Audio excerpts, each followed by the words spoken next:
නරියා එහෙමත් නැත්තම් හිවලා ලොවක් දන්න ෆොක්ස් මේ සතා සතුන් අතර කපටිකමෙන් අගතැන්පත් සතෙක් විදිහට තමයි සැලකෙන්නේ. ඉතින් මේ සතා ගැන අද වීඩියෝ එකකින් කතා කරමු.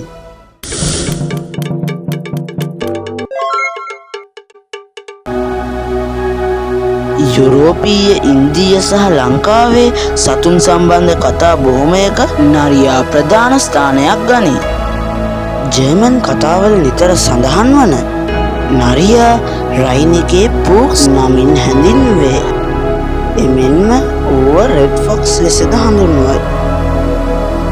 නරිනයිදේ නැතිනම් හිවල්හාමි සෑම තරාතිරමකම මිනිසුන් විසින් සලකනු ලබන්නේ උපායෙහි දක්ෂ තමන්ට කළ නොහැකි දෙයක් වුවද කිසියම් උපක්‍රමයකින් කරගැනීමට සමත් සතෙකු වශයෙනි. කපටිකමින් ගොදුරු දැහැගැනීම සඳහා අවස්ථාවක් සොයමින් පැය ගණන් සතුන් පසුපස යන නරින් පිළිබඳ රුසියානු සත්ව විද්‍යාඥයින් සඳහන් කර තිබේ. හොරගල් අහුලමින් මෙසේ පැය ගණන් ගත කරන හිවලුන් අවස්ථාවක් ලද වහාම ගොදුර ඩැහැගෙන පැන යාමට සමත්ය.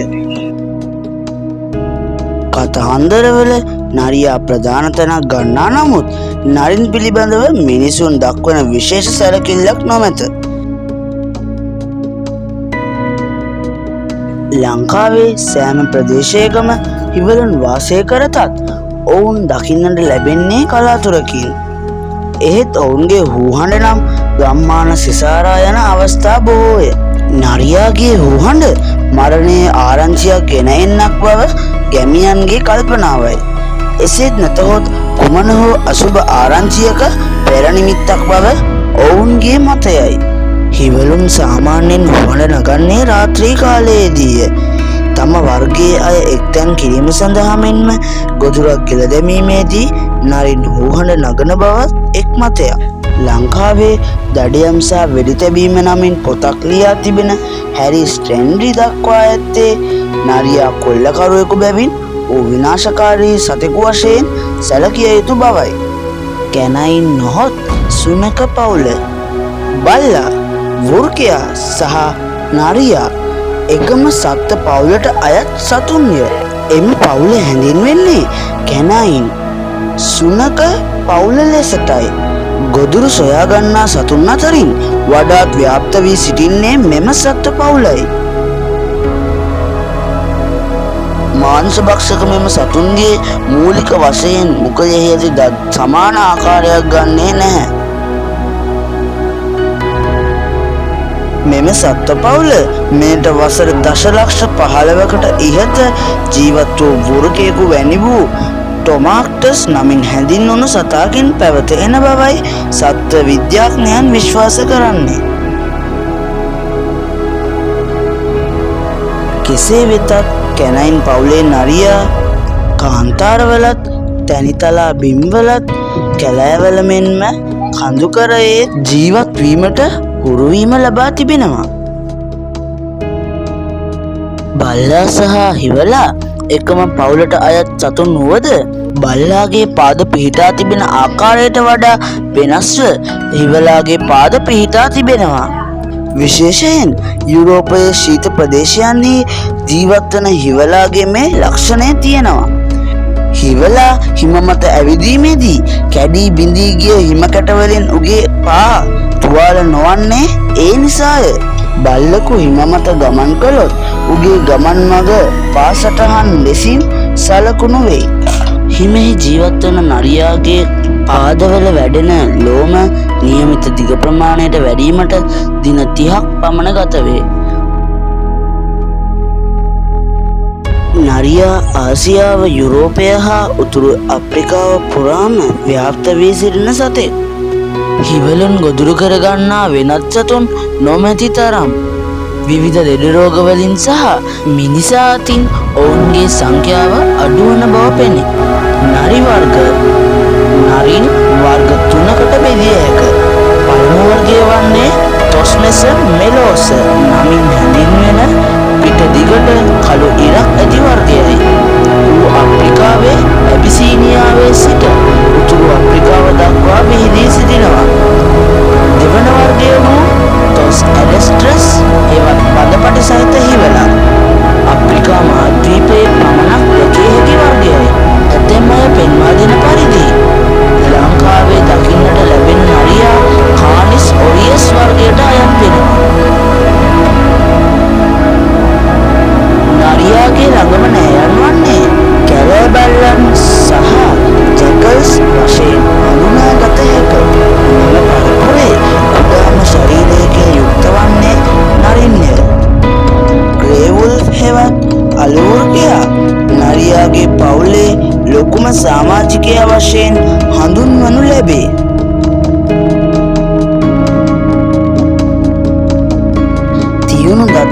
නිර්මාණය වී ඇති නරියාගේ මුඛය ඌට සතුන් දඩයම් කර ගැනීමට උපකාරී වේ. නරියා අපවිත්‍ර ද්‍රව්‍ය ආහාරයට ගන්නා සතෙක් වශයෙන් ප්‍රකට. පරිසරයට හා අවස්ථාවට අනුකූලව හැඩගැසීමේ හැකියාව ඇති නරියාට ශාක ද්‍රව්‍ය පමණක් ආහාරයට ගෙන වූද ජීවත් විය හැකිය. ඉන්දියාවේ බෝගස් වලින් හා කෝපි ගස් වලින් ඉදී වැඩෙන ගෙඩි හිවරුන් විසින් ආහාරයට ගන්නා බවත් සොයාගෙන තිබෙනවා. ලංකාවේ නම් නරින්, මිරිදිය කකුළුවන්, මීයන්, ඉඳිබු බිත්තර, කුකුලන්, වෙරළේ සිටින කකුළුවන් ආහාරයට ගන්නවා. ඇත ගම්මානවල ගොයම් පෙළ සිටුවීම සඳහා කුඹුරු සකස් කරන අවස්ථාවේදී කක්කුට්ටන් කෑම සඳහා කුඹුරු වලට නරින් පැමිණෙන බව ගෙමියන් අත්දැකීමෙන් දන්නා බවයි කියන්නේ. වනසත්ව ආරක්ෂක නිලධාරීන් විසින් පෙන්වා දෙන අන්දමට ඔවුන්ගේ අත්දැකීම් වලට අනුව නරියා පිළිබඳ ජනප්‍රවාදයක් පොත්පත්වල සඳහන් වෙනවා. එය කිසියම් සත්‍ය පදනමක් මත ගොඩනැගූ බවත් විශ්වාසයි.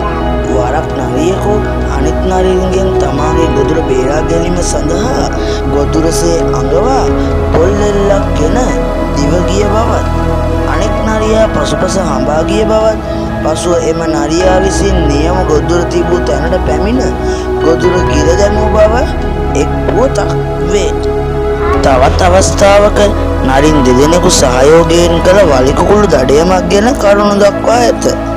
එක් නරියෙකු වලිකුකුලාගේ අවධානය රඳවා ගනිද්දී වෙනත් නරියෙකු ඌ වෙත කඩා පැනීම එම සිද්ධියයි. ගොදුරක් දැහැගෙන ඉතා වේගයෙන් පැන යාමේ හැකියාව නරියා සතුව තියෙනවා. ඒ හැර සෑහෙන දුරක් එක වේගයකින් දිව යෑමේ හැකියාව පවතින බවත් පැහැදිලියි. විශේෂයෙන් පෙන්වා දිය හැකි කරුණක් වන්නේ සාමාන්‍ය නරියෙක් එක් සහකාරියක නරි දෙනක සමග ජීවත් වීමයි. නරි දෙන සිය පැටවුන්ගේ ආරක්ෂාව සඳහා වාසය කිරීමට තෝරාගන්නේ රතු කැලෑරොදක් හෝ වාසය කිරීමට සුදුසු ගල්ලෙනක්. පැටවුන්ට සතුරන්ගෙන් ආරක්ෂා වන අන්දම ආහාර සොයා ගැනීම ආදී නරියාට අවශ්‍ය සියලු දේ කියා දෙන්නේද නරි දෙනයි. දරුවන් රැක බලා ගැනීම සහ ඔවුන්ට ආහාර සපයා දීම වැනි කරුණුවලදී නරියා දක්වන්නේ උදාසීන ස්වභාවයක්. කපටි රජා වශයෙන් හඳුන්වන නරියා සැබවින්ම කපටි රජෙක්ද? නැහැ. ඌත් සත්ව ලෝකයේ සාමාන්‍ය සතෙක් පමණයි. ඒත් සාමාන්‍යයෙන් උපායශීලීව කටයුතු කිරීමේ හැකියාව ඇති සත්ව කොට්ටාශයක් වන නිසා ඔවුන්ව කපටි රජා වශයෙන් හඳුන්වා දිය හැකි. කෙසේ වුවත් කතාන්දර වලින් රස විඳින තාක් නරියා කතාන්දර තුළින් මිනිසුන්ගේ මනසට පිවිසෙන අපූර්ව සතෙක් පමණක් නොව ඔවුන්ගේ සැබෑ ජීවිතයේදීද විවිධ කපටිකමෙහි දක්ෂයෙකු බව නම් පැහැදිලි. වීඩියෝ එක අවසන්. ඉතින් මේ හැමදේම ගැන ඔයාට හිතෙන දේ පල්ලෙහෙන් කමෙන්ට් කරන් යන්න. වීඩියෝ එකට ලයික් කරලා channel එක subscribe කරලා bell icon එකත් click කරන් යන්න.